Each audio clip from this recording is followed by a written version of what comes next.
Ou então, bom dia para vocês que estão chegando aí, vocês que estão em casa. Transmissão do nosso culto está começando agora.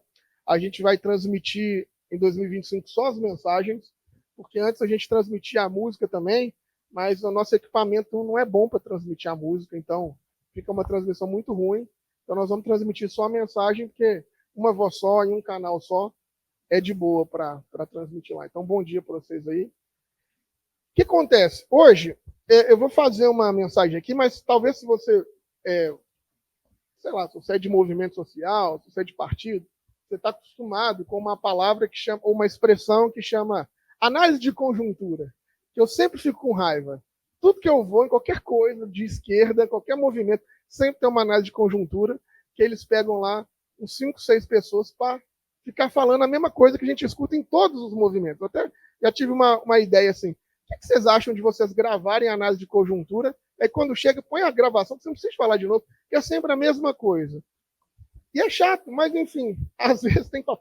Raramente alguma coisa ou outra muda desse negócio de análise de conjuntura. Mas a mensagem de hoje, talvez ela seja mais parecida com uma análise de conjuntura do que uma mensagem mesmo.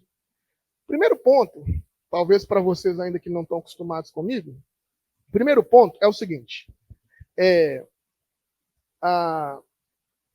Tudo é uma narrativa. A Bíblia é uma narrativa. Os evangelhos são uma narrativa. A vida é construída mesmo por narrativas. Então, se eu falar com o João assim, João, como é que foi o culto? O João vai me dizer uma coisa. Se eu falar, Regina, como é que foi o culto? A Regina vai me dizer outra. E talvez o que a Regina esteja falando seja o contrário do que o João. Às vezes a Regina vai chegar e falar assim, nossa, o culto foi ótimo. Às vezes o João vai chegar e falar assim, nossa, foi terrível. E nenhum dos dois estão mentindo. É só a percepção da Regina, é só a percepção do João. Então, o que eu vou fazer aqui para vocês hoje, pelo amor de Deus, é o primeiro ponto para a gente desconstruir o fundamentalismo. Obrigado, Daniel. É a gente entender que daqui da frente, do púlpito, ou de como vocês chamavam antigamente, do altar, a Deus que hoje vocês já não chamam mais de altar, vocês chamam de púlpito, vocês chamam de palquinho, vocês chamam de frente do auditório, sei lá, né? Não sai verdade. Então, a pessoa que está aqui atrás, hoje, no caso eu, não sou dono da verdade, e nem tudo que eu estou dizendo aqui é verdade, inclusive tudo que eu vou dizer, vocês precisam de investigar para ver se é certo. Às vezes eu posso estar falando aqui um monte de bobagem, não sei vocês, mas eu tenho 36 anos de igreja evangélica, eu já ouvi tanta bobagem daqui para trás. Então esse é o primeiro ponto. Abra o seu coração, abra o seu ouvido para me ouvir, ok?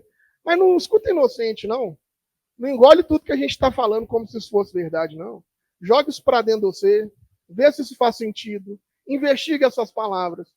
É necessário que você tenha criticidade para tudo isso que aqui nós estamos fazendo. Gibran, eu ouvi o que você falou, eu achei até legal, mas eu não concordo com nada. Tranquilo, nenhum problema.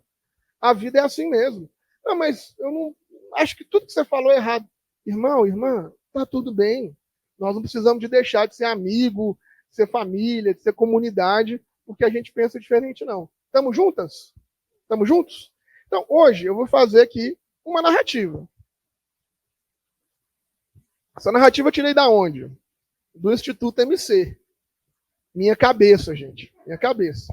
Então, na minha cabeça, formulando algumas coisas aqui, tá bom?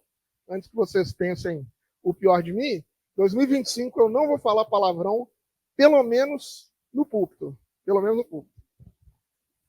Brincadeiras à parte. Então, vamos lá. Quero que vocês façam comigo igual acontece às vezes em umas narrativas de filme, né? A gente está vendo um filme e às vezes o filme começa pelo final. Então quero que vocês façam isso comigo. Vamos atravessar, vamos caminhar aqui lá para o início. Eu quero que vocês voltem para mim para 2008. Eu sei, 2008 a maioria de vocês não eram nem nascidos, eu sei disso. Mas os que eram em 2008, vocês vão lembrar que o que aconteceu em 2008 no mundo?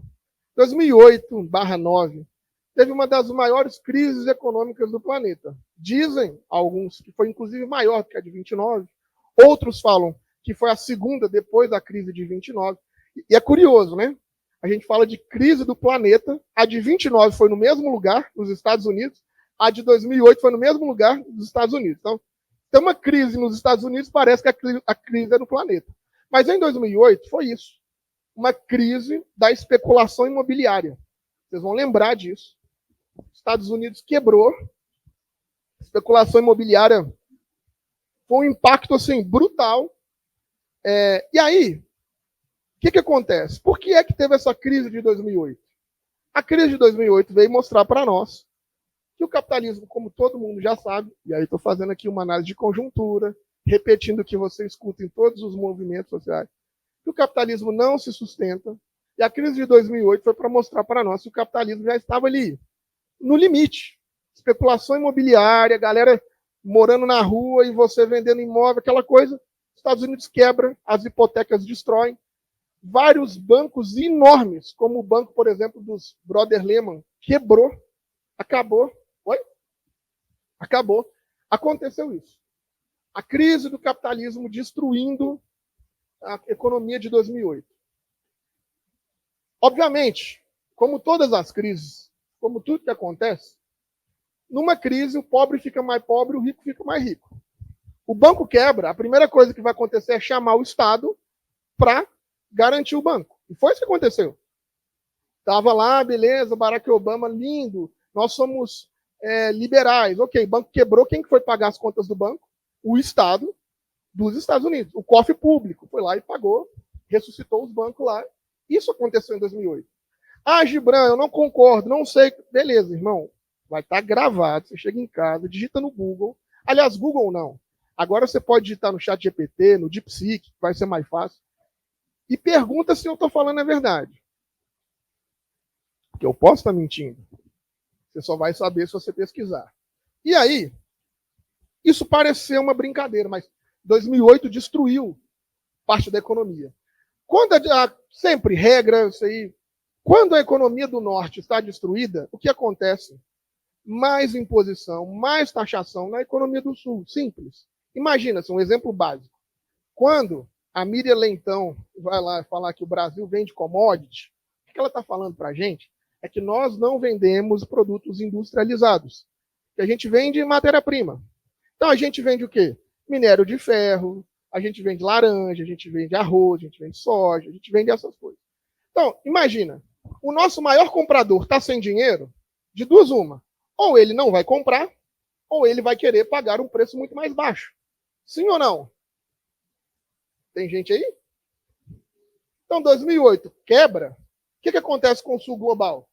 Mano, a gente vai ter que baixar os preços dos produtos, tudo, senão nós vamos ter que jogar esse feijão todo fora, esse café todo fora, essa carne todo fora. Então, em 2008, dá uma treta lá no norte, mas 2009, 2010, 2011, 12, 13, nós vamos começar a sentir esse trem aqui. E aí começa uma série de problemas no mundo. Vários países do norte da África, vários países do sul da Europa começam a se rebelar. Porque vocês estão pressionando demais. A mão de obra está muito precarizada, não está dando para fazer. Então, 2010, 11, 12, é um período muito fértil que vai explodir um rolê em 2013 que chamou Primavera Árabe. Então, a Primavera Árabe ela é uma resposta da superopressão que o país da crise que estava sofrendo em 2008 estava colocando em nós, aqui, no sul global, para recuperar o dinheiro que eles perderam nos cofres deles. Aí, a gente vê um monte de movimento aqui no Brasil, vocês vão lembrar. Não vai ter Copa, é só 20 centavos. Isso tudo aconteceu em Brasil aqui em 2013. Os Black Blocs. A grande maioria do país, até 2013, não tinha nada de politização. É capaz de 2014 você ter votado no Aécio, mas você não vai assumir.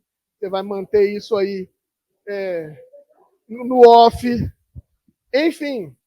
Então, a Primavera Árabe, ela levantou muitas revoltas populares e acabou com muitos governos autoritários. Mesmo no Oriente Médio, no Norte da África, muitos governos autoritários acabaram. E o que isso mostrou? Essa política de austeridade, de repressão absurda, que foi feita de 2008 até 2013, a galera do norte, do sul global, os pobres nossos, se organizou e falou assim, Gaddafi, tchau para você, irmão. E começou a destruir vários governos autoritários.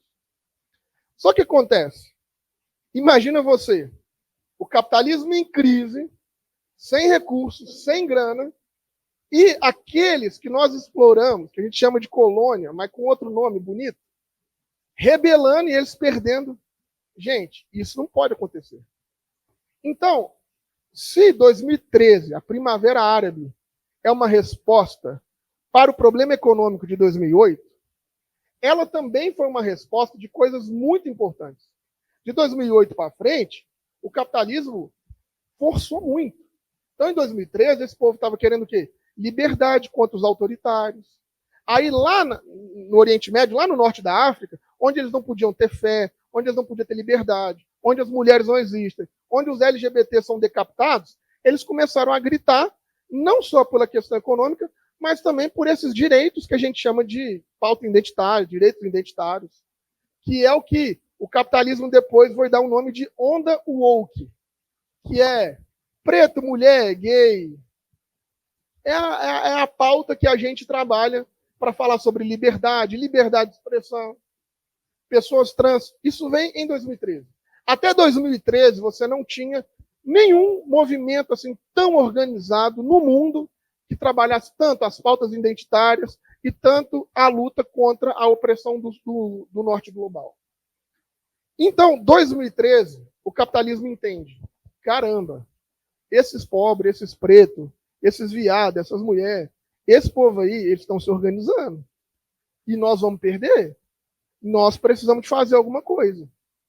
Então, 2013 é um marco de muitos movimentos. Eu não vou falar fora do Brasil, porque talvez você não conheça eles. Eu vou falar do Brasil.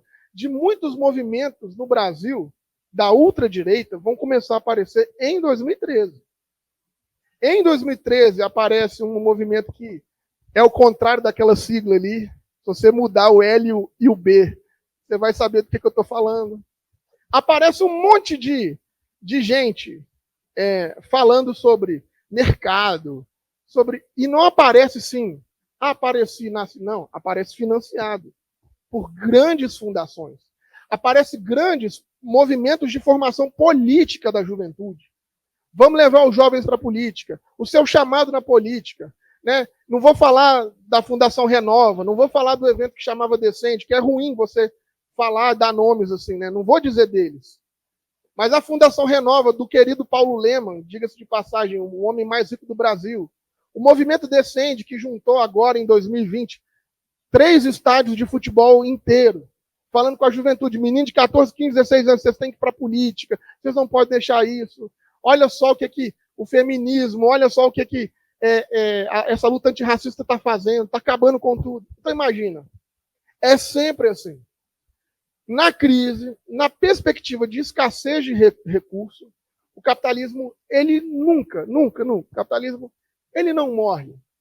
Ele se reformula com o que nós chamamos hoje de neoliberalismo.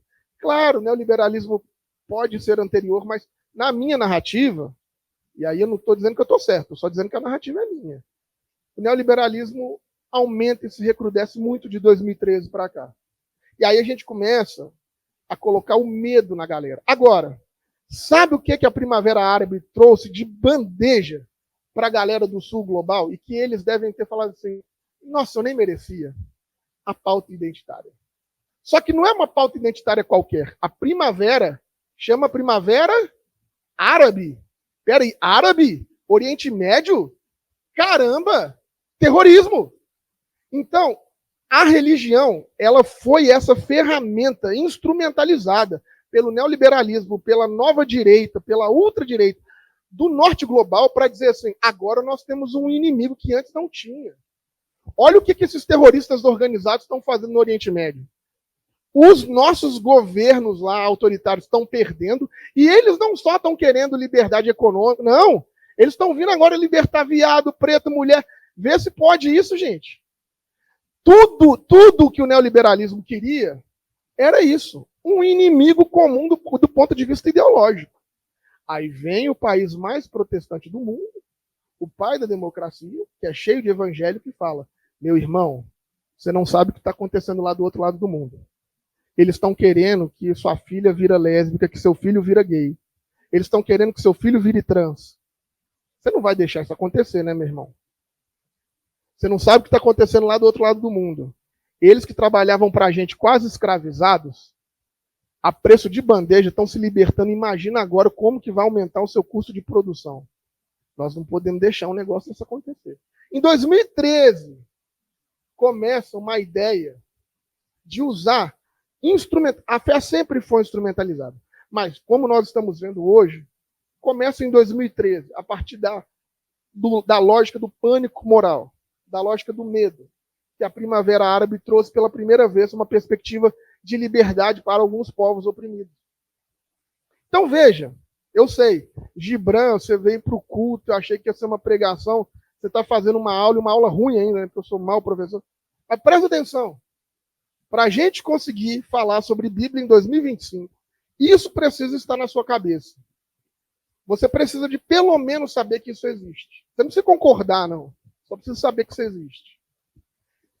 E aí, de lá para cá, esse discurso de defesa da família é o que eles mais precisavam para conter para frear qualquer avanço social. O capitalismo está em crise.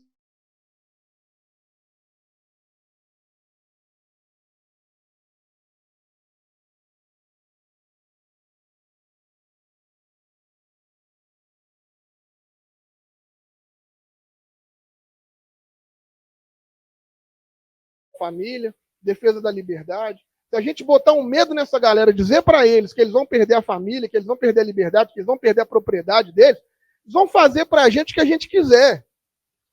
É essa a perspectiva que vem para o Brasil de 2013 a 2016. 2013, você começa com esses protestos, que vai abrir o caminho para o golpe de Estado de 2016, e o fundamentalismo cristão, gente, ele foi a base desse processo. Mas não é novidade, não. Hoje eu não vou falar disso, mas um dia você estuda aí. A base do capitalismo foi a reforma protestante. Então, protestante fazer trabalho sujo para o capitalismo existir não é novidade. Está acontecendo no mundo. E olha que eu estou falando da reforma que é século XV, XVI. Não estou falando de 2024, 2025. Então, em 2016, existe essa transformação de uma arma política que vai sustentar a destruição da democracia. Por quê? Porque se até então o mundo vivia sobre a lógica do Estado de Direito, sobre a lógica, né, dos direitos sociais, do bem viver, de 2013 para cá, o mundo agora precisa de viver sobre a lógica da Bíblia. Gente, eu estou cansado de ouvir isso assim, o dia inteiro. Não, eu vou ser muito honesto para vocês, de coração mesmo. Eu, Felipe Gibran, não ligo mesmo de existir uma igreja que vai ser homofóbica. Eu não ligo. A igreja é homofóbica? Ok, a igreja é uma organização privada. Eu não ligo. Tá lá, ela é homofóbica, lá vai quem quer. Beleza, nem ligo. O problema é eles acharem que essa homofobia deles, porque está num livro, porque está num texto, tem que ser do Estado. Esquecendo que o Estado é laico, esquecendo que o que a gente vive no Estado é sobre lei, sobre o arcabouço jurídico, não é sobre a Bíblia. Mas o que eles conseguiram colocar na cabeça desse povo é que lei, Estado de Direito, democracia, isso não é importante. É importante o que a Bíblia diz. E todas as vezes que você escuta alguém dizendo assim, a Bíblia diz, você não está ouvindo o que a Bíblia diz. Porque, não sei se você sabe, pelo menos a minha. A Bíblia, mano, a minha pelo menos, ela é muda, ela é surda. É só um livro, mano. A Bíblia nunca falou, eu nunca ouvi a Bíblia. Nunca a Bíblia falou para mim. Então, todas as vezes que você escuta alguém dizendo, a Bíblia diz, o que você está ouvindo, na verdade, é o que aquela pessoa está falando sobre a Bíblia. Só que ele não tem coragem de dizer isso para você. Por quê? Porque ele espera que você ache que o que ele está dizendo é o que a Bíblia está falando. E como todos nós não temos tempo de pesquisar a Bíblia, e nem tem mesmo. Às vezes você, sei lá, você é pedreiro, você é marceneiro, você é enfermeiro. Mano, você tem que pesquisar o quê? Coisa do seu trabalho lá. Você não tem tempo de ficar pesquisando a Bíblia mesmo. Não é uma culpa sua você não sabia da Bíblia. Agora, é uma covardia do campo fundamentalista mentir sobre a Bíblia para você. Isso é uma covardia. Imagina se eu tivesse que saber tudo sobre biologia, se eu tivesse que saber tudo sobre odontologia para ir no dentista. Não, mano. Quem tem que saber é o dentista. Quem tem que saber fazer cirurgia é o médico, não eu. Então quem tem que saber de Bíblia não é você mesmo, é quem é teólogo, não tem problema. Agora, quando você vai no médico, você espera que o médico vai fazer o melhor que ele pode para que você tenha vida. Quando você vai no dentista, você espera que o dentista vai fazer o melhor que ele pode para não regaçar a sua boca. Só que quando você vai na igreja, o cara faz o melhor que ele pode para destruir você. E a gente não pensa nisso. A gente fala assim, cara, é como se você fosse no dentista para tratar uma cárie e chegasse lá e ele tirasse todos os seus dentes e falasse assim, agora você tem que colocar uma prótese que custa 30 mil cada uma. É mais ou menos isso a lógica da igreja evangélica.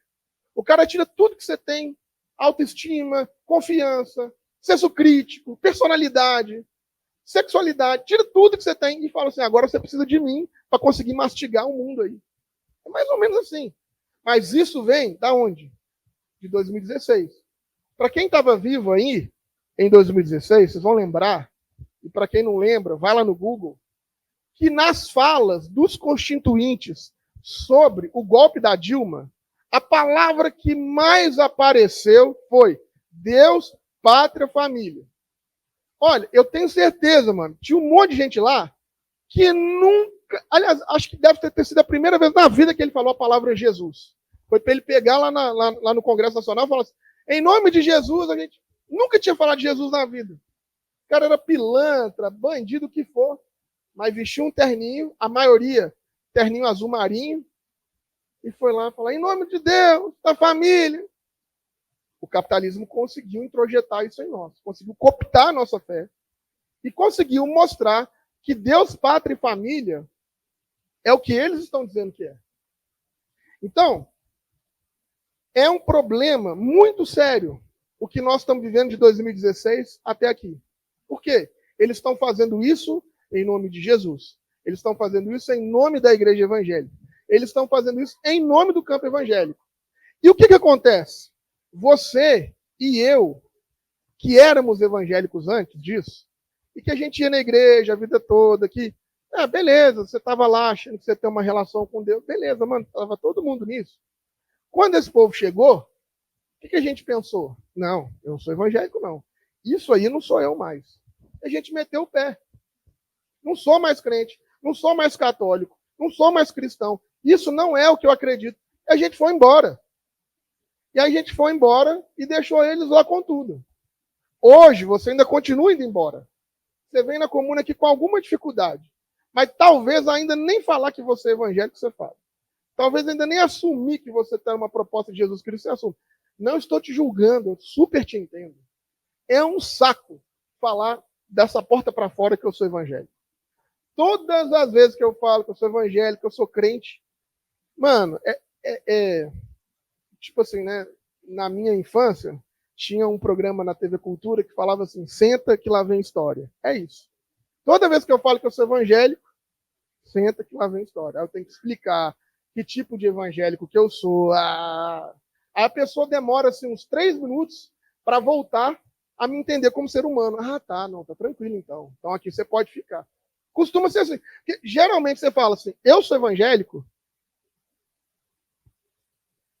a pessoa já dá 2 passos para trás. Fala assim, nossa, ela vai me bater, ela vai me matar, ela vai... E eu entendo que na maioria dos evangélicos é capaz disso acontecer mesmo.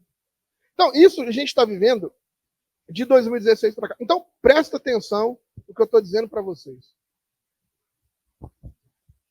A fé cristã, a fé de Jesus Cristo, que hoje nós até chamamos de cristianismo, mas para mim o maior inimigo da fé cristã é o cristianismo. A espiritualidade de Jesus, aquilo que Jesus veio fazer, foi uma pequena seita dentro de uma comunidade judaica de 2000 anos atrás. Só que esse negócio foi crescendo, por quê? Porque Jesus era doido. Jesus dizia assim, que o escravo, o escravizado e o dono do escravo, eles eram a mesma coisa. Então Jesus pegava o escravizado que estava aqui embaixo, pegava o dono do escravizado e falava assim, mano, vocês são irmãos. Acabou. Isso para aquele momento é demais. Jesus é tão revolucionário, mano, presta atenção no que eu estou te falando, que Jesus já falava dos direitos das mulheres há 2000 anos atrás. A nossa galerinha da bandeira vermelha, qualquer um, o que você quiser, escolhe. Qual que é o seu revolucionário favorito? Escolhe. Sei lá, Trotsky, Stalin, Lenin, Che Guevara, Fidel, Escolhe. Nenhum deles trataram pauta de mulher. Os direitos das mulheres, elas foram pensados sobre uma outra lógica. A Revolução Vermelha não teve tempo. Não estou cobrando os caras, não, irmão. Estou só falando que Jesus já era muito mais maluco que esses caras. Porque Jesus já pensava em mulher, não é na década de 50, não. Jesus pensava em mulher 2000 anos atrás. Depois você joga no Google, quando é que foi que a humanidade passou a pensar no conceito de infância? Estou falando de 1900 para frente. Infância é de 1930, 1940. Jesus já pensava nas crianças há 2000 anos, brother. Até 1920, 30 e 40, criança era só um adulto grande. Provavelmente o seu avô, com 11 anos, 10 anos, já trabalhava na roça, cortando cana, igual o homem grande. E ai dele se não trabalhasse. Cortava ele no couro. Então, o que eu estou falando para vocês é, veja como Jesus é maluco. Há 2000 anos, no Império Romano, o cara falava de criança, de mulher, irmão. Coisa que a Revolução nossa, sem desmerecer a Revolução, gente, sou super revolucionário. Na minha carteira, inclusive, tem uma foto do Che Guevara, eu juro para vocês, ó. Vocês verem que não é mentira. Todo mundo fala que se botar $1 na carteira dá sorte, né? Então eu falei, então vou botar um Che Guevara. Ó, tem a bandeirinha de Cuba. Não é mentira, ó. O que me dá sorte aqui na minha carteira, ó? Um Che Guevara, ó. Então, assim, eu sou revolucionário, sou marxista, acho que sou leninista, sou comunista. Mas, assim, perto de Jesus, mano, isso aqui é só realmente uma nota de 3 pesos, não vale nada. Porque a galera não entende o quanto que Jesus era absurdo. E aí, imagina, dentro do Império Romano, os caras começam a perceber que eles não estavam mais conseguindo manter a força do Império.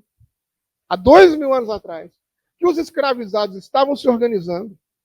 Os escravizados reuniam dentro dos túmulos, porque é bonito isso, né? A gente vem para a igreja evangélica, a igreja bonita, organizada. Aqui você até passa calor, mas é razoável. Os primeiros cristãos, mano, os caras iam para o cemitério, reuniam dentro das tumbas, que era o único lugar que os romanos iam. Os romanos respeitavam-se.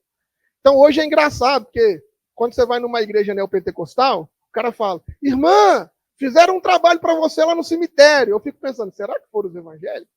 Porque ir para cemitério para falar de espiritualidade é coisa de crente, ué. A nossa fé nasceu num cemitério, irmão. Olha que loucura. O povo se reunia nas catacumbas, brother. Porque senão os romanos matavam. Aí esse negócio prejudica tanto o império que 300 e alguma coisa, os caras falam, a gente precisa de cooptar isso para nós. Muito parecido com esse movimento que está acontecendo em 2008. Você acha mesmo que em 2008, que vai pavimentar o caminho para o Trump, você acha mesmo que Trump, que Bolsonaro, que esses caras... Você acha que esses caras têm algum compromisso com Deus, mano? O cara vai lá na posse dele e fala, Deus me salvou para eu salvar a América. Você acha mesmo que Trump sabe de alguma coisa de fé, irmão? De Jesus, de espiritualidade. Você acha mesmo? Por favor. Por favor. Sabe, assim, não diminui seu cognitivo, não. É a mesma coisa do Império, mano. Em 300 eles falaram assim, ou a gente coopta a fé desse povo, ou esse negócio vai ruir. Então você imagina, antes, a lógica imperial é expansionista. A lógica imperial é de território, é de propriedade, é de ser dono da terra. Então o que eles fazem? Eles pegam a espiritualidade e ajudam você a cooptar, a acumular terra. É isso que aconteceu. O Império Romano usou Jesus Cristo para eles manterem no tamanho de terra. Vem a Reforma Protestante. Nossa, que bonito! As 90 teses de Lutero. Uhul! Beleza. Lutero e Calvino só transformaram o acúmulo de capital, que antes era a terra, para o acúmulo de capital financeiro. Por quê? Porque na época do Lutero, na época de Calvino, na época dos Zwingli, dos reformadores, o mundo passava por uma mudança. Qual mudança? Não, o título de nobreza não valia mais nada. Você ser rei não valia mais nada. Por quê? Porque a economia tinha mudado. Você ter a posse da terra não fazia mais sentido. Por que não fazia mais sentido? Porque antes, quem tinha a posse da terra, quem era nobre, vivia do ócio. Você era um patrício, você era um nobre. Então você vivia no castelo, vivia do ócio. Ok. O que sustentava você? A posse da terra. Beleza. Aí veio umas pessoas que negavam o ócio. Umas pessoas que negam o ócio, que fazem negócio. Essas pessoas começaram a ganhar dinheiro, negando o ócio. Fazendo negócio, elas começaram a ganhar dinheiro. A ponto delas emprestarem dinheiro para os próprios reis. Então eles falavam assim, olha, você tem até o título de nobreza, mas se você não tiver meu dinheiro, você nem come, irmão. Inclusive, é nesse momento que aparece casamento como a gente tem hoje. Você pode até ser rainha, você pode até ser princesa, o casamento de vocês são arranjados, é bonito, beleza, mas vocês não casam por amor, vocês não casam por afeto. Vocês casam porque o seu pai quer manter a posse dessa terra aqui. Ó. Eu, que nego o ócio, que meu pai tem dinheiro, eu caso com quem eu amo. Aí inventou para nós que casamento era sobre amor. Aí, não bastando isso, ainda falaram assim, além de eu casar com quem eu amo, olha o tamanho das minhas festas aqui, ó. Aí passou a botar um vestido longo, porque se você não sabe, a Europa, o povo não tomava banho. O vestido longo não era porque é bonito, era pro cheiro. É para você conseguir ter uma noiva com menos odor do que a noiva do palácio. O buquê na flor da boca é por isso. Ninguém escovava dente, irmão. Quando abria a boca era um mau cheiro. Então põe um buquê aqui, porque o cheiro da flor vai diminuir o odor da boca. Gibran, você tá maluco? Juro pra você, só. Google aí, vai no DeepSeek, vai no ChatGPT. E aí começamos a fazer festas estrondosas para falar, você é o rei, você é a princesa, mas olha só, seu casamento não tem o glamour que o do meu filho e da minha filha tem, que inclusive eles casam por amor, por afeto. Então, quando a gente diz, e aí vem esse lugar, que a família atual é um projeto burguês, não é que a gente é contra a família, é que a lógica desse tipo de casamento vem com esse povo que nega o ócio, que faz negócio, que é a burguesia. Que, inclusive, tem que ser abraçado pela reforma protestante, por quê? Porque eles emprestavam dinheiro. O que a Igreja Católica falava que era pecado? Juros, usura é pecado. Então, eles não podiam ter a espiritualidade do Papa. Por quê? Se eles emprestavam dinheiro e eles queriam receber a juros, o Papa não ia consentir com isso. Mas quem consente? Ah, não. Tem uma galera que é crente aí, ó, lá da Alemanha, tem uma galera que é crente lá da Inglaterra, lá da Noruega, lá da Dinamarca. O Deus deles não liga para juros, não. Então, irmão, esse aí que é o nosso Deus. E aí, a base ideológica do nascimento do capitalismo com os burgueses é a reforma protestante. Quem está dizendo isso? Max Weber. Pega o livro dele aí para você dar uma lida. E aí, por que está falando isso? Porque nós vamos começar a falar, principalmente a partir do Calvino, que o quê? A força mostrando que Deus... Qual que é a representação concreta da presença de Deus? O dinheiro, o recurso. Então, antes era, eu sou rei porque Deus me fez rei. Representação divina. No primeiro cristianismo que priorizava pelo acúmulo da posse da terra. O segundo cristianismo, que prioriza o acúmulo do capital, está dizendo que o direito divino não é mais ser dono da terra. É o tanto que você tem acumulado. Percebe? Por quê? Porque o sinal do favor divino é se você é rico. É se você tem dinheiro. Nesse momento é que vai surgir um monte de fake news da sua vida. Que o trabalho enobrece o homem. De que a gente tem que trabalhar pra caramba porque trabalhar é uma coisa boa. De tudo que você fizer, faz a Deus. Inclusive, na Europa, nesse momento, teve uma coisa muito curiosa. As pessoas procuravam os protestantes que eram prestadores de serviço. Então, por exemplo, vamos imaginar aqui que o Dino ele era um fazedor de sapatos. E o Caio era um fazedor de sapatos. Eu ia comprar um sapato. Eu perguntava, Caio, você é católico ou protestante? Se o Caio falasse, sou católico, eu ia para o Dino, que era protestante. Por quê? Porque eu sabia que o sapato que o Dino ia fazer era o melhor sapato possível, porque o sapato que ele estava fazendo era um sapato que ele estava fazendo para Deus. Isso aconteceu na Europa. E a gente hoje acha isso bonito. Mas o que está acontecendo, na verdade, é a gente incutindo no memory card do Dino a exploração do trabalho. O trabalho exaustivo que o capitalismo precisa. Isso que eu estou falando para vocês é a realidade que nós passamos a viver de 2016 para frente.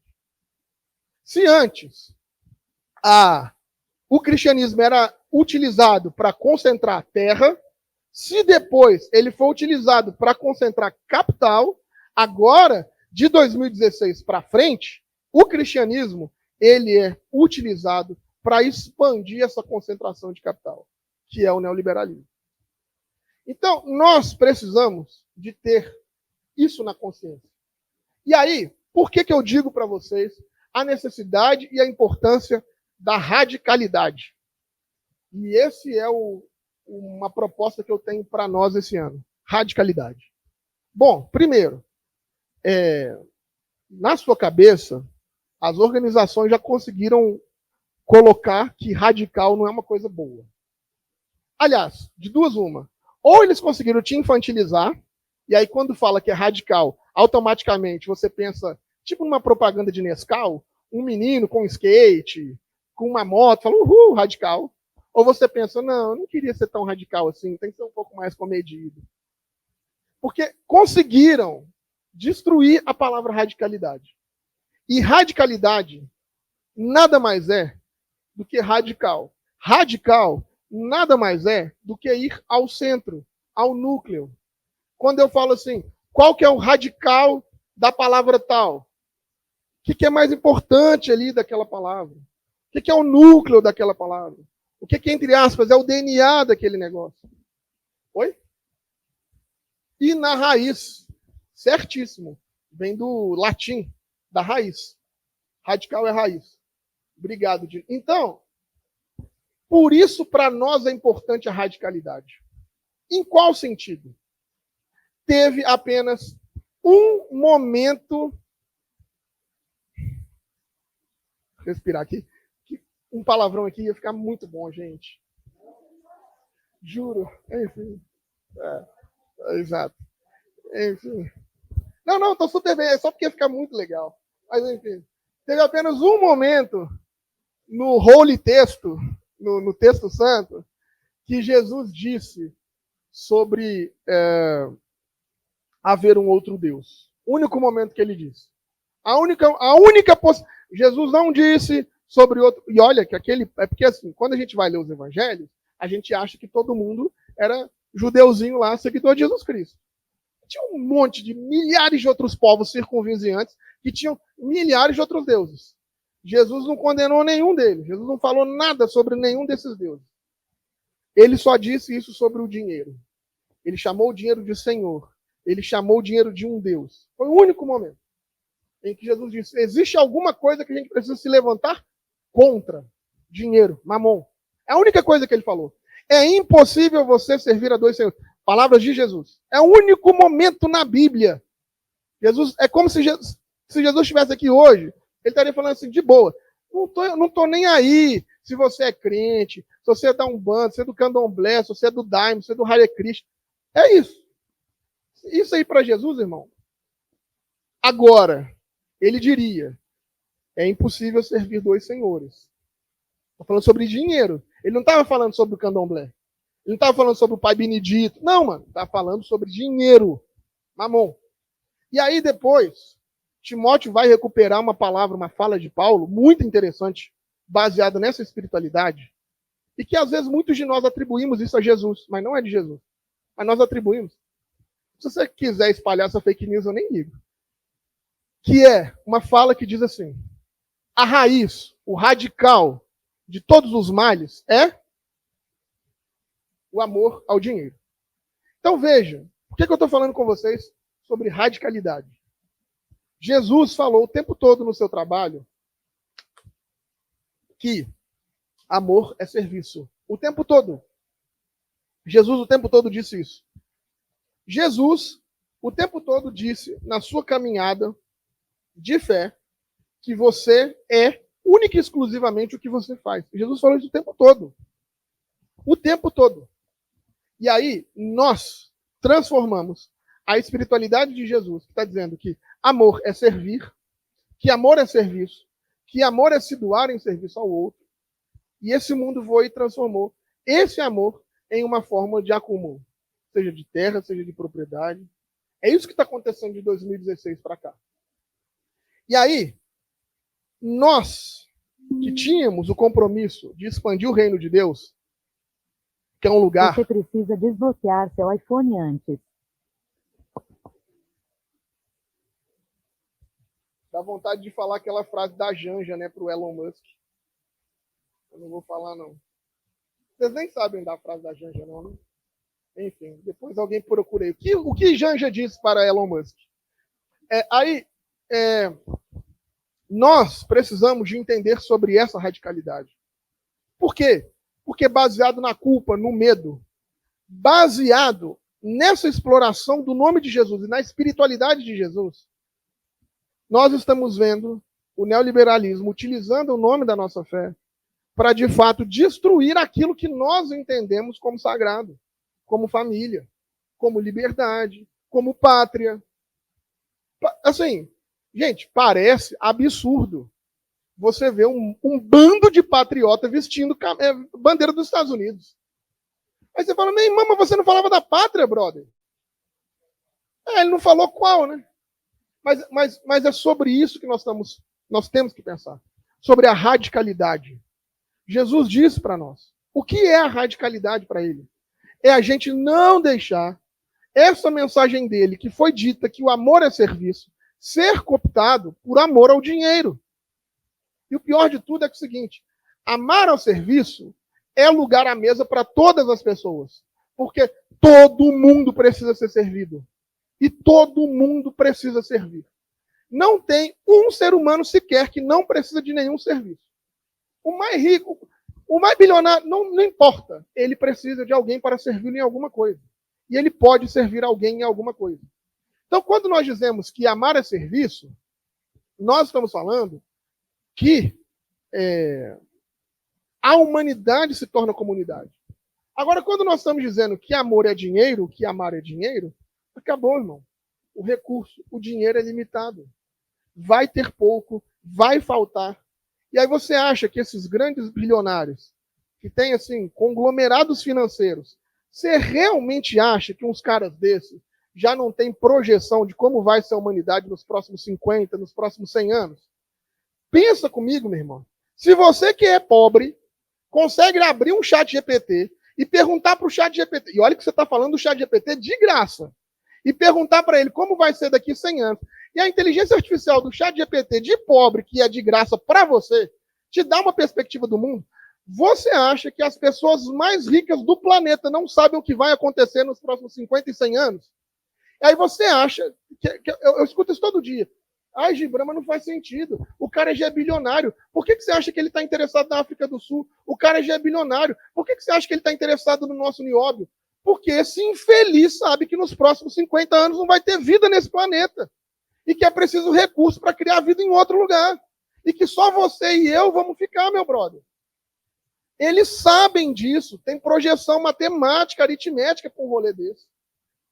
Se você consegue saber disso usando o chat GPT, irmão, imagina quem tem o dono do chat GPT, que é o dono da inteligência artificial. Então, nós estamos vivendo essa lógica desse nosso mundo agora, onde, em nome de Jesus, as pessoas estão cometendo essas violências. O que cabe a nós, então?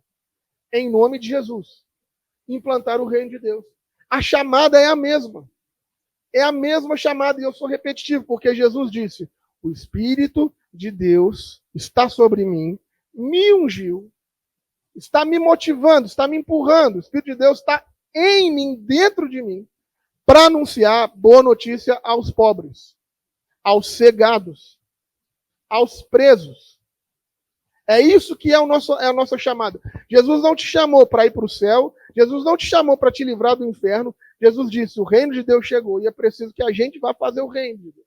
O reino de Deus é um lugar de paz, alegria e justiça para todas as pessoas. É isso que nós precisamos fazer. Mas sabe qual que é o problema? A gente até acha Jesus massa. Todos nós. Acha legal. Pô, esse cara é legal, revolucionário aí, pô, mó massa. Mas o nosso compromisso com Jesus é só sobre o que a gente acha. Nosso compromisso com Jesus não é sobre o que a gente faz. Mas não é mesmo. Nós não conseguimos levar até as últimas consequências a proposta de Jesus Cristo. mas não conseguimos mesmo. Inclusive, hoje, nós temos dificuldade até de falar que nós somos crentes. De falar que a gente é cristão, que a gente é evangélico. Não que Jesus precise disso. Viu? Jesus não tem nada a ver com crente, né? Nem evangélico. Jesus nem foi evangélico. Mas as pautas dele, elas são inegociáveis. E nós temos uma dificuldade absurda.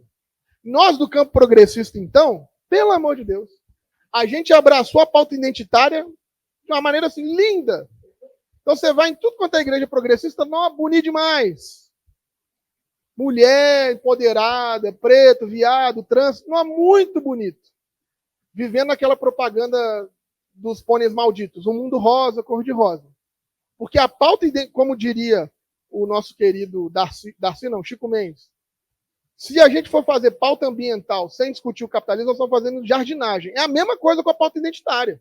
Vai falar de mulher, de preto, de trans, o caramba, quatro. Se você não discute o problema central da nossa sociedade, não adianta.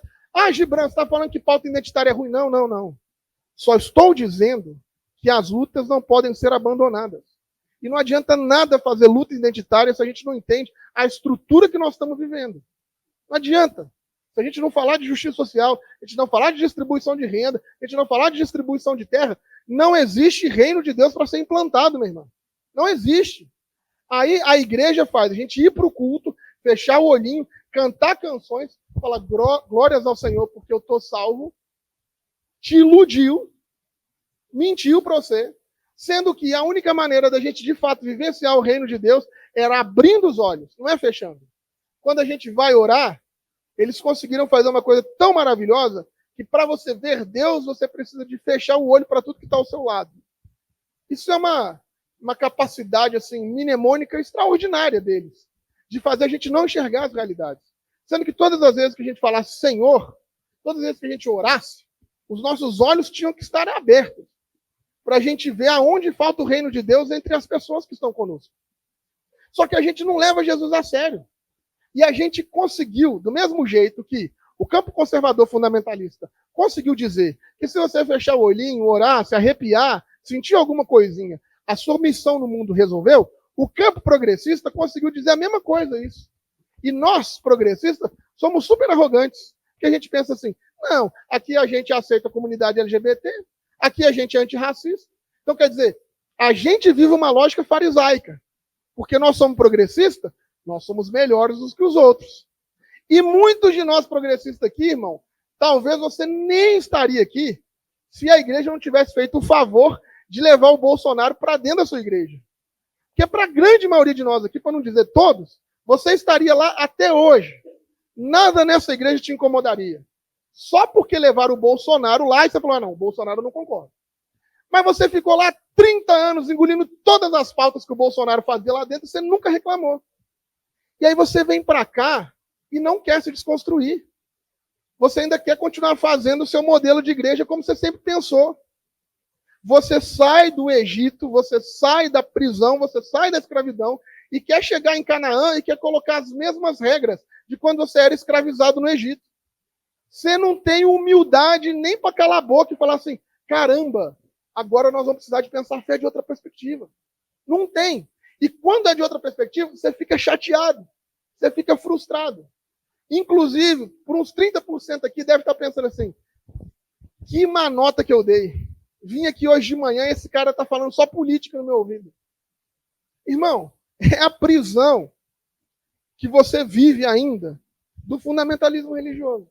Porque se nós, no nosso tempo, não fôssemos fariseus, que estamos nos sentindo bem, porque a gente é melhor do que os outros, porque aqui a gente não é homofóbico, porque o campo progressista é isso.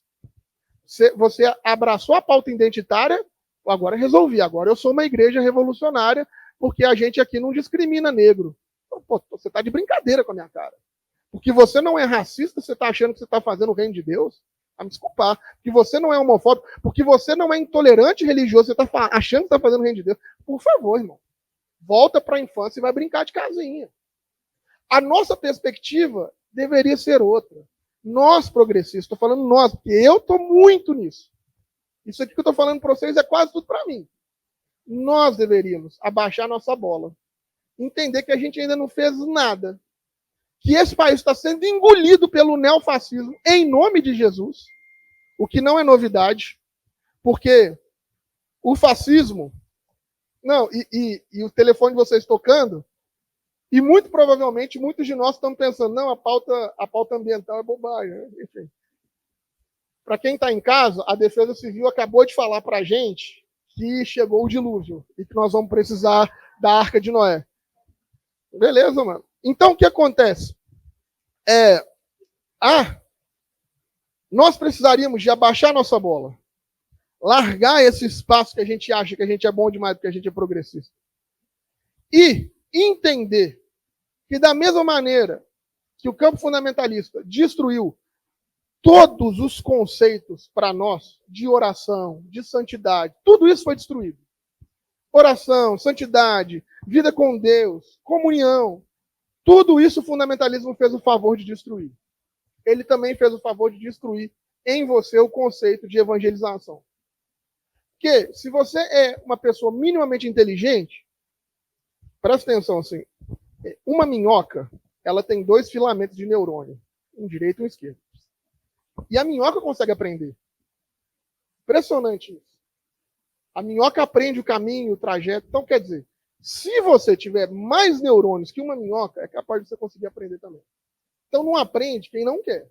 Na minha opinião, só não aprende quem não está disposto a ser ensinado. Porque se uma minhoca consegue, irmão, você não tem menos neurônio com a minhoca. Então, presta atenção no que eu vou dizer para vocês aqui. Nessa perspectiva que nós estamos vivendo, evangelizar, a vida toda significou imperialismo. Nós vamos para uma outra cultura e a gente chega lá e fala, tudo que vocês estão fazendo é errado, abraça a cultura cristã que é certa, e agora não importa se vocês são indígenas, se vocês são africanos, não importa. Vocês vão todo mundo vestir terno e gravata e tal, não sei o quê, e vai ser crente, que é isso, salva você. Evangelismo sempre foi isso. Falava de evangelismo, todo mundo pensava, vamos para a África, vamos para a Amazônia. Sempre foi isso, porque o fundamentalismo conseguiu destruir a sua cabeça o que é a visão do missionário. Mas evangelismo não é isso. Evangelismo é, a partir daquilo que Jesus trouxe para mim, a partir da construção que Jesus trouxe para mim, e como isso fez diferença na minha existência, na minha vida, agora eu preciso de falar com o John o que eu estou vivendo, para que de repente ele possa viver também. E isso, gente, isso não é religioso. Isso é humano. O Pascal falava isso, chama potência. Você vai em algum lugar qualquer, sei lá, você foi no shopping e ganhou um voucher de R$100. Você vai ficar feliz, você vai sair contando para todo mundo. Vai lá, que eu ganhei R$100. Tal. Isso é humano. Eu falei isso com a Patrícia essa semana. Nós, seres humanos, somos biologicamente fofoqueiros. Se não fosse pela fofoca, nós não estaríamos aqui, de verdade. Porque, tem fogo ali. Aí você vai fofocando para todo mundo foge do fogo. O predador ali. Aí fofoca para todo mundo, a gente foge do predador. É isso que salvou a gente até ficar aqui. Nossa capacidade de comunicar. Só que nós, enquanto cristãos evangélicos progressistas, a gente não comunica. A gente até vem na igreja, caladinho, escondido, tipo assim, não, vou lá e tal, não sei o quê. Mas dificilmente a gente vai conseguir chegar para as pessoas e falar assim, mano, olha só, essa sua perspectiva de espiritualidade, a gente tem um lugar que tem uma outra experiência. Você não quer ver, não? A grande maioria de nós evangélicos, a gente já não fala mais sobre isso. A gente não diz, não, mano, o reino de Deus não é isso aí que você está pensando. Eu até nem sei o que é o reino de Deus, mas eu consigo te levar em um espaço que a galera vai tentar te explicar. Nós não fazemos isso. E todas as vezes que a gente se cala, que a gente faz igual a gente fez nas outras igrejas, a gente sai, o fundamentalismo, engolido pelo neofascismo neoliberal, assume esse espaço. Então, fechando agora, só existe uma maneira do reino de Deus ser concreto, só existe uma maneira da gente conseguir implantar o reino de Deus. Só existe uma maneira da gente conseguir ver paz, alegria e justiça para todas as pessoas, que é a partir de você, é a partir de mim, entender a nossa vocação missional, arregaçar as mangas, tirar o dinheiro do bolso e começar a trabalhar para esse negócio funcionar. Vir ao culto e me ouvir todo domingo não vai mudar nada, nada, nada, nada. Se bobear, você escuta de casa, mano. Vai lá no YouTube, tem outros caras que falam até melhor do que eu. Não vai mudar nada. O que vai mudar é você vir aqui para você enxergar as pessoas que durante a semana você não conseguiu enxergar, perguntar se elas estão bem, combinar, vai lá na minha casa, deixa eu ir na sua casa, vamos resolver isso. Agora que a gente está entendendo isso, a gente não faz a menor ideia, mas vamos tentar aprender, vamos ver se a gente compra um livro. Como é que a gente vai tentar explicar isso lá na universidade que a gente está? Que é uma universidade federal, mas o reitor lá é um ultra unifascista. Gente, estou falando aqui de exemplos, eu nem sei se a Universidade Federal tem reitor, reitora, nem sei como é que está o FMG. Então, nós precisamos de entender sobre essa nossa missão. E aí, fechando agora, os discípulos estavam todos como nós, caminhavam com Jesus uma data já. E Jesus chegou para eles e falou assim, cara, estou cansado, estou exausto, não aguento mais. A Bíblia fala que Jesus estava cansado.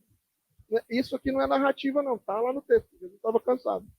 Aí Jesus, ao invés de descansar, ele olha para todo mundo, vê que todo mundo está faminto, uma multidão de famintos. Aí ele fala para os discípulos assim, resolve isso aí para mim. Aí os discípulos falam o que nós falaríamos. Caminhando com Jesus uma pá de tempo, a gente ainda não conhece Jesus. Os discípulos falam assim, Jesus, nem se a gente tivesse 600 milhões de reais ia dar para comprar pão para todo mundo. Aí Jesus, caramba, mano, vocês estão comigo, vocês caminham comigo, mas vocês não entenderam ainda a radicalidade do rolê. Vocês ainda continuam pensando que tudo se resolve num acúmulo de dinheiro. Que caramba, mano. Nós estamos falando que a sociedade tem que ser outra e para resolver um problema, o que vocês pensam? Aonde eu vou arrumar dinheiro? Não, mas o Jesus, dinheiro é muito importante. Jesus, dinheiro é muito importante, mano. Mas nós temos outras maneiras de subverter a sociedade, caramba. Senta aí, divide a galera de 50, de 10, divide todo mundo, organiza o povo. A organização do povo faz o serviço acontecer. O serviço faz o pão sobrar. Nós não precisamos de pensar na lógica de acúmulo. Nós precisamos de pensar na lógica de organização. Agora, organizar dá trabalho, Pedro, Tiago, João. Vai demandar de vocês irem lá, falar, senta aí, vamos organizar, senta de 10 em 10. Quem tem um cestinho aí? Quem tem um pãozinho aí? Só que a religião fundamentalista fez você achar que o texto chama multiplicação dos pães e peixes. Uma lógica ultracapitalista. Mano, multiplicação dos pães e peixes que está no seu texto bíblico, de verdade, pode rasgar. Isso não está no texto original. Isso é só o título que o tradutor da Bíblia colocou. O coitado lá do João Ferreira de Almeida. O texto não fala sobre multiplicação em nenhum momento. O texto fala sobre partilha de pães. Mas, para você, virou o milagre da multiplicação. Inclusive, quando eu falo isso, você fala assim, o Gibran tá maluco, tá tirando meu milagre da multiplicação. Porque, mano, para mim, Deus que fez tudo, fazer assim, pães e peixes, isso para mim não é milagre. Porque eu acredito que ele construiu tudo. Para mim, milagre é muito maior fazer você se sentar, se organizar, se importar com o outro, ir na casa do outro, e o pior, dividir o que você não tem, porque estava todo mundo faminto, então quer dizer que está todo mundo duro. Dividir o que você não tem com o resto. Isso, para mim, é muito mais milagre, irmão. Porque se eu falar com vocês assim, gente, hoje nós precisamos de levantar aqui 10 mil reais, porque fulano de tal está morrendo, eu juro, com todo o amor que eu tenho para vocês, que fulano de tal vai morrer. Não vai, porque graças a Deus tem um SUS. Mas hoje aqui a gente não levanta 10 mil reais. Não levanta. A não ser que eu fale assim, Deus me falou que vai levantar 1.000 pessoas para dar 1.000 reais. Aí pode até ser que algum doido. Então, presta atenção, galera. Finalizando, eu sei que eu estou passando do tempo. Daniel já me chamou a atenção ali 20 vezes. Devo ficar de suspensão. Mas era importante falar com vocês sobre isso hoje. A única maneira que nós temos é, caminhando com Jesus, organizar o povo. A única maneira que nós temos é sentar, conversar em rodinha de 10, de 5, como foi. Porque aí os recursos aparecem. Porque aí sobraram 12 cestos de pães e peixes. Essa sobra significa o quê? Que quando organiza a população faminta, quando a gente dá organização para aquele povo que estava ali perdido como ovelha sem pastor, toda a nação come. 12 cestos significa as 12 tribos. Quando nós passamos a organizar, nós aqui, enquanto corpo, enquanto grupo, quando a gente passa a entender que a nossa missão é chamar mais gente para sentar conosco nessa nossa rodinha de 10, de 15, e quando você para pensar assim, não, mano, aquela pessoa lá do meu trabalho, ela precisa de estar com a gente aqui, porque ela é muito fantástica. Eu sei que ela fala de Bolsonaro o dia inteiro, mas ela é uma pessoa extraordinária. Eu preciso trazê-la aqui para essa nossa rodinha. Quando a gente passa a fazer esse rolê, mano, a gente tem uma chance de fazer com que a gente alimente todas as pessoas. Então, falta para nós trabalho, serviço. Amor para Jesus é serviço. Não é acúmulo de capital. Não é acúmulo de propriedade. Não é acúmulo de dinheiro. Entenda sempre, e fechei nessa frase. Muitas pessoas o tempo todo falam comigo assim, ah, Gibran, você é maluco, você faz um monte de coisa, não sei o quê. Algumas pessoas acham até que eu sou rico. Aí falam, ah, o Gibran é rico. Eu falo, Deus sei. Dá vontade, às vezes, até tirar um print assim do meu extrato bancário, para mostrar a riqueza. Mas eu tenho uma convicção. Fato. Tudo o que for necessário para o cumprimento da missão, Deus vai me acrescentar. Acabou. Essa é uma convicção que eu tenho. E tudo o que Deus me acrescenta, eu tenho uma outra convicção. É para o cumprimento da missão. Acabou. Ontem, um amigo meu falou comigo assim, não, mas você é muito desprendido e tal, não sei o quê.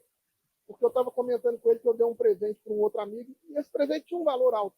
Só que o meu outro amigo ganhou esse presente, ele precisa daquele presente para trabalhar. Aí o cara falou assim, não, mano, você é nada materialista. Eu falei, não, mano, não é sobre materialismo, não é sobre desprendimento, meu irmão.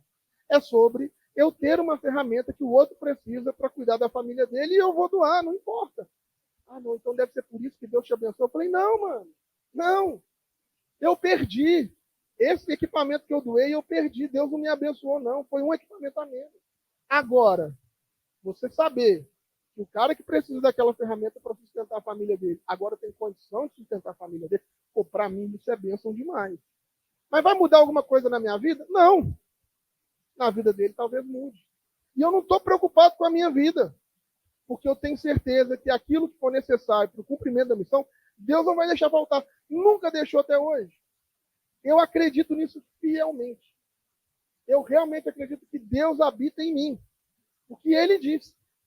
E que se ele habita em mim, meu irmão, ele está cuidando de tudo. Eu só não acredito que ele está no controle. Mas eu acredito que ele está no cuidado. É muito diferente. Controle ele não tem. Porque se ele tivesse controle, a gente seria marionete. Nós não seríamos ser humano. E Deus não criou robô. Deus criou ser humano. Mas agora, cuidado conosco que ele tem. Então, meus irmãos e minhas irmãs, nós, para 2025, precisamos pensar sobre isso.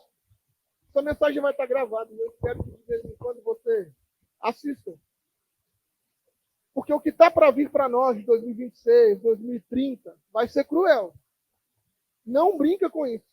Eu tenho certeza absoluta que, infelizmente, na juventude das minhas crianças, na juventude do Caio e companhia, daqui 20, 30 anos, nós vamos estar vivendo um mundo muito parecido com o que foi em 1930, 35, 40, do neofascismo vertical na Europa. Eu não tenho dúvida disso.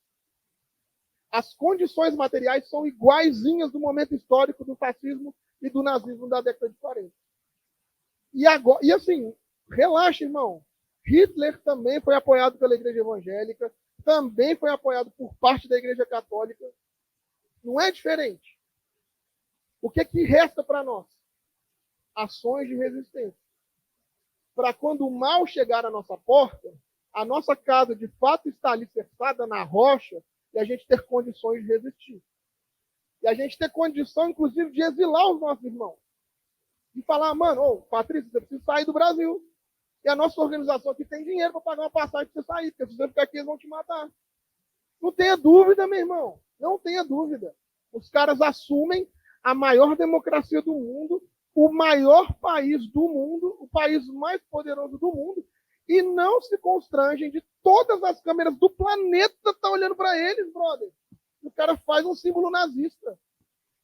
E a gente está aqui, tipo assim, não, suave. Lula 2026. Eu fico assim, cara, eu devo estar muito maluco. Eu até estou pensando em sair da rede social para eu não ficar vendo esse negócio. Porque, para mim, eu fico vendo assim, mano, se a gente não se organizar agora, a gente nem vai viver, meu irmão. E aí, neguinho tá falando comigo, você vai no show da Anitta? Eu falo, que bom que teve ontem, diversão, prazer, cultura é ótimo. Que bom que você foi, que você se divertiu. Legal demais. Mas depois do show, irmão, nós temos que organizar, nós temos que fazer as nossas estruturas, a gente tem que acolher. Vocês precisam de ampliar a linguagem religiosa de vocês para conseguir fazer essa linguagem religiosa revolucionária. Isso vai exigir tempo, vai exigir leitura bíblica, vai exigir escola dominical. Mano, Jesus nunca disse que ia ser fácil. Inclusive, para ele, irmão, acabou mal. Então não espera que para a gente vai acabar bem. Igreja evangélica é tão difícil, mas tão difícil, que Jesus, que era o Filho de Deus, só teve 12 membros. Um safado traiu e ele ainda acabou morto. Então você não espera que a nossa vai ser mais fácil. Amém?